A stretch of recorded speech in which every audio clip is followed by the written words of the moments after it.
right, Abel Almendarez. So, we're just going to get right off. Okay. Sorry. I didn't know you wanted to do this. You want to interview yourself too? Forgive me, sorry.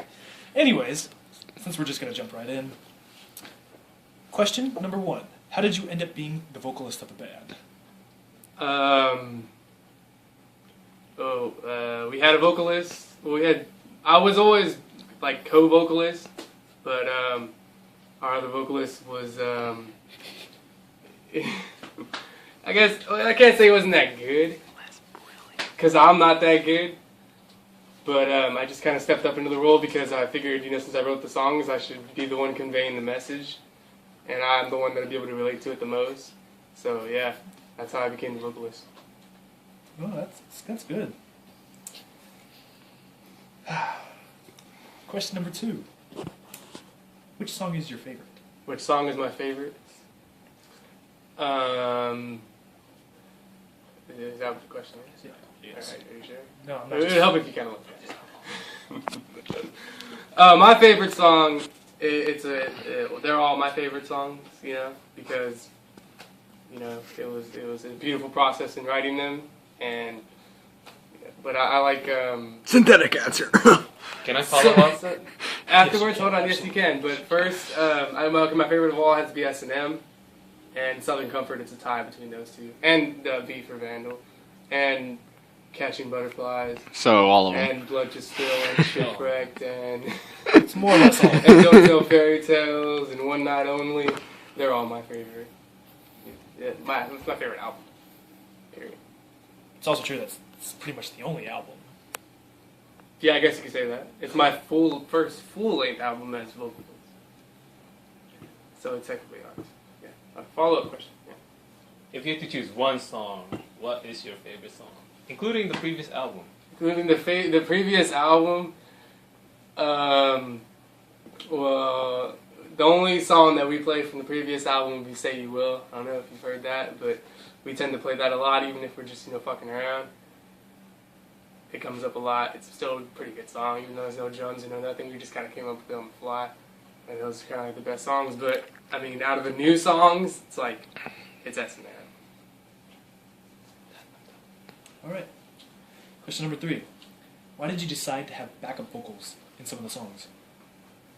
Backup vocals played by the bandmates, or just backup vocals in general? In general. Some songs, my voice wasn't as strong as I wanted it, and I didn't really have the ability to do that. So I know I wanted it to be reinforced so it can be better heard in some parts than others. That was the thing for the Red Eye Effect. But for like S&M, I just wanted to add that creepiness to it. And then for Steal the Show, I had the other guys do it because I thought that it would just be awesome. And they did an awesome job on it. And it's like definitely one of my favorite songs too. And just that part, it's really great. Do you think if your voice was strong as you would like it to be, would you still need vocals? Backup vocals? Backup vocals? Even if it was backed by myself? Yes. If my voice was stronger, I wouldn't back myself. I wouldn't overdub myself. I would go like the Kurt Cobain on Bleach route. And, even though, he definitely did it when he did Smells Like Teen Spirit, never mind, but I wouldn't, if my voice was powerful enough, if I could harness that energy, I definitely would not overdub. Alright. Question number 4. Where do you get your inspiration from? My inspiration? Bitches? No, not exactly. Some of the songs are they're bitter songs about about love, or some of them are, songs about love that should happen or love that hasn't happened, or some shit like that. They just kind of come to me out of nowhere. I can be watching fucking Discovery Channel, and then a song will come up like S&M, like, man, it'd be cool to write a song about all that kinky stuff, and they'd be watching some shit about dinosaurs. I don't believe that's the Discovery Channel. I don't watch it. I don't watch Discovery Channel. Will you also say that most of your songs are based on women? Most of my songs are based on women, more or less, yes. No, actually, definitely more. Most of the songs are definitely about women. Real women? Well, I guess that's for them to listen and see if it's about them. Or hear. Alright, next question. Have you ever thought about making a music video? Yes, I was so adamant on it. I was like, man, videos, that's like the way to go, you know? But I don't think we're...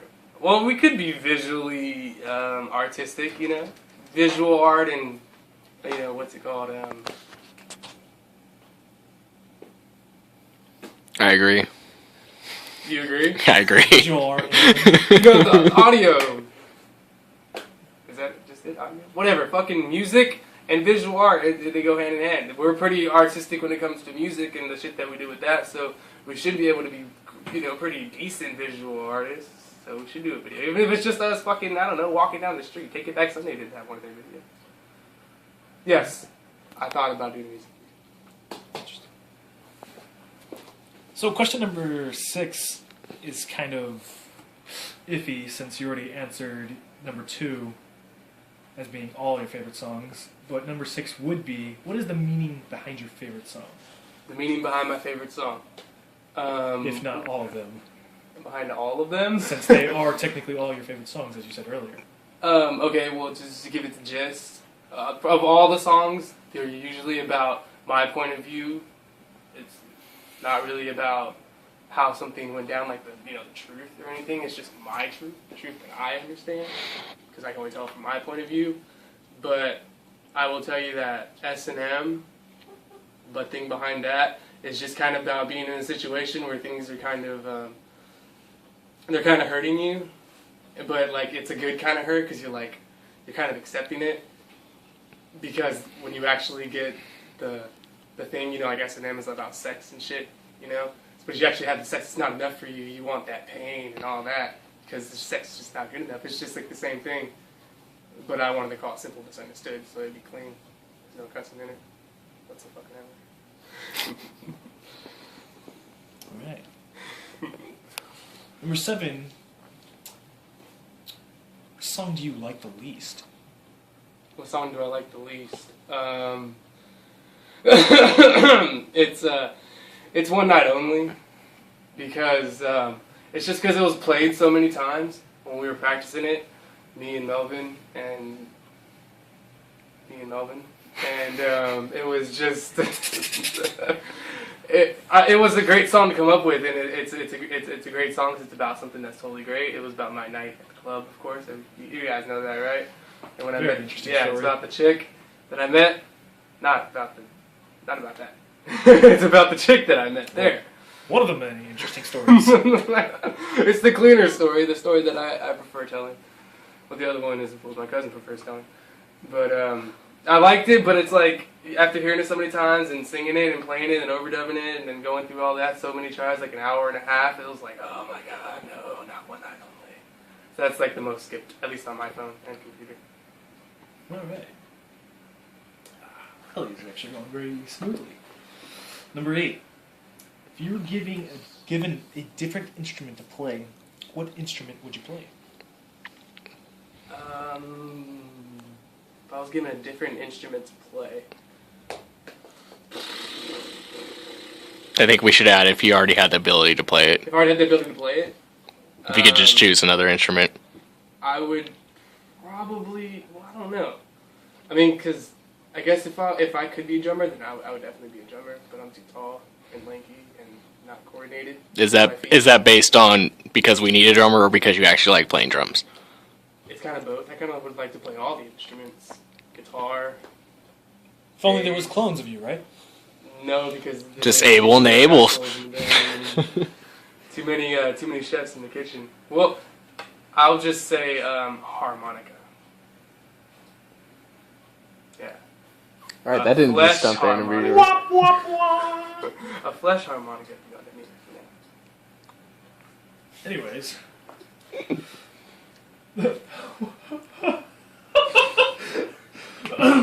Are you going to introduce the ukulele in the next album? Ukulele. Being that, most of us are Filipino, we might feel the urge to play ukulele because a lot of Filipinos play ukulele. I don't know why. It seems to be the rage nowadays. So no, not a fucking chance. If you see a ukulele on the next album, we are sorry. If, of course, I get times. And it's Forgive the producer if such a thing happens. I say it's the guitarist's fault. Both of them. taking reggae next. Number 10.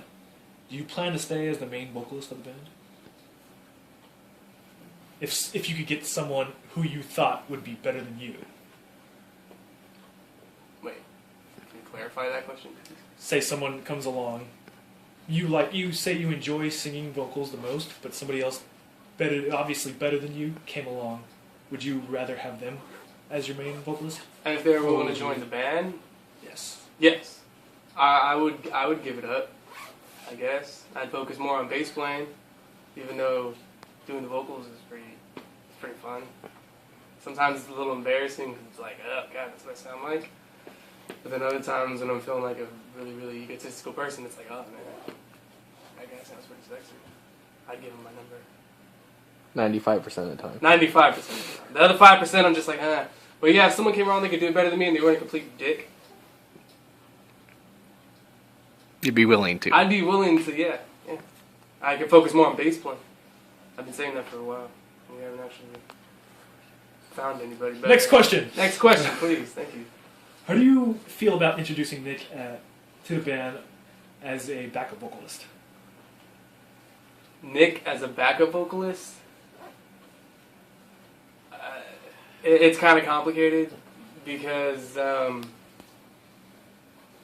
Nick doesn't follow orders well. If I told him, okay, just do it here and do it like this, he would do it not here, he'd do it here, and he wouldn't do it like this, he'd do it like that. And it kind of makes me look like I'm a dictator, and I kind of am a dictator, but not as much as when Nick does it, because then I'll just be like, oh, man, it wasn't that great, you should probably do something. And then he'd probably get mad at me. And they probably get the other guys to get mad at me, like a domino effect type thing. But I mean, live, Nick can totally do it because, I can't do that. My voice can't be in two places at one time. It's just not possible. So, yeah. I don't really have a problem with it. Just not on the recording. Alright, that was our last question. Thank you very much. That was Abel Amadares.